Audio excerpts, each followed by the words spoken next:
ভাই তোমারে কটা কথা কইতাম আইছি। কি কইবি তাড়াতাড়ি ক। আর তুই দোকানে আইছস কেন লাগিয়া? ভাই থাকতে কইলি না? আর তোরে দেখবে তো আমার কাস্টমারে ডরাইবো।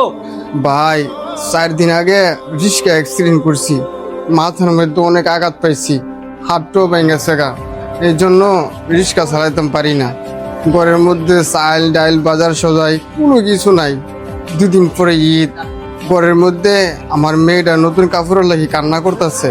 এই জন্য তোমার কাছে আইছি। এখন আমি কি করতাম? তুই রিস্কা সাবধানে চালাই চাললি না?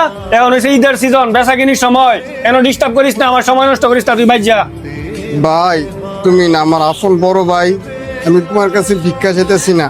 আমার শুধু মায়েরা লাগি তোমার দোকান থেকে নতুন একটা জামা দেয়া দাও, আর আমার 5,000 টাকা হাওলাত দাও। আমি সুস্থ হইয়া কাজ করিয়া তোমার সবচেয়ে পরিশোধ করে দিন।